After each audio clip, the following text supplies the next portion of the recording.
Here, we're going to take a look at how to take a clean, sampled loop, such as this,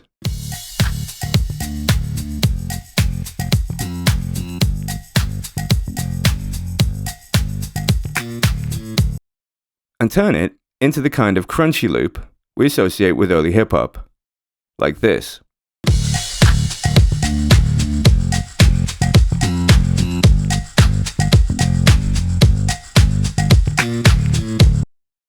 Now, to achieve the classic early 90s hip-hop sound, we need to copy the classic sampling technique. And back then, to maximize the tiny memory of the samplers of the day, hip-hop producers recorded their 33 RPM records into their sampler at 45 RPM, and then they slowed the sample down in the sampler to put it back at the original tempo, thus effectively giving themselves more time. Now, doing any kind of editing in 12-bit sampling always adds color, and tuning was no exception. So when they pitched the sample back down to the original tempo, it added a huge amount of color, and that's a big part of the sound that we're after. Now, to simulate this increase in speed from 33 to 45 RPM, we load our loop, Funk Groove for SP1200.wav, into a sampler, and play it 5 semitones up.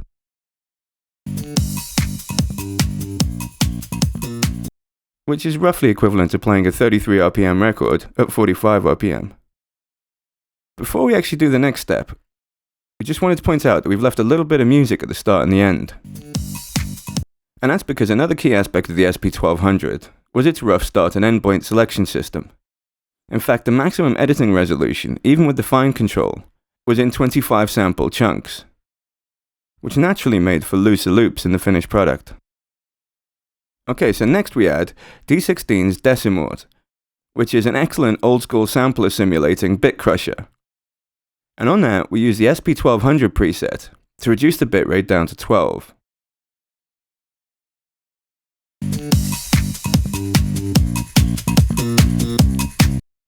Now, we render out the sped-up sample with the bit crushing.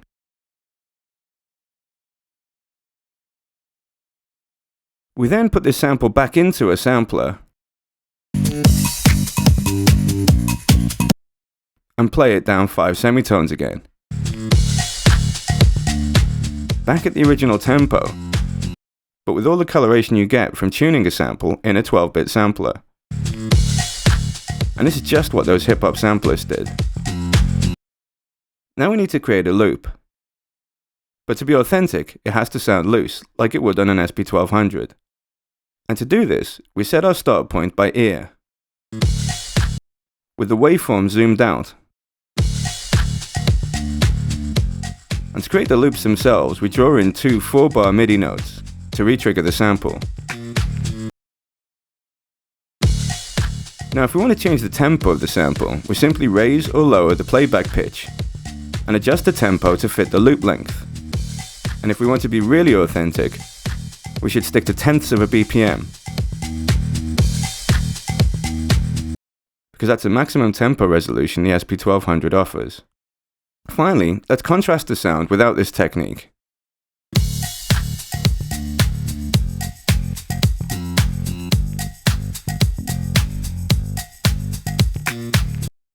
Listening back to the processed version one more time, that classic, crunchy SP1200 sound is evident.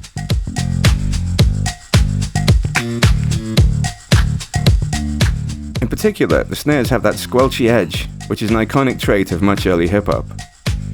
And now you know why they sounded that way, and how to recreate it for yourself.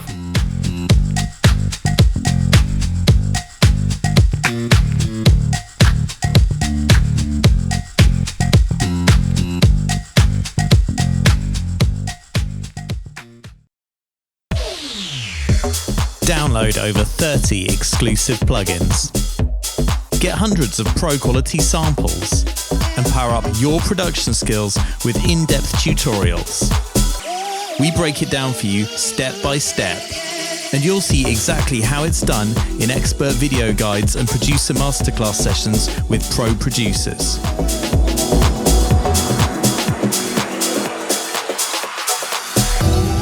Get all this and more with Computer Music Magazine every month on iPad and iPhone, PC and Mac, Android, and in print.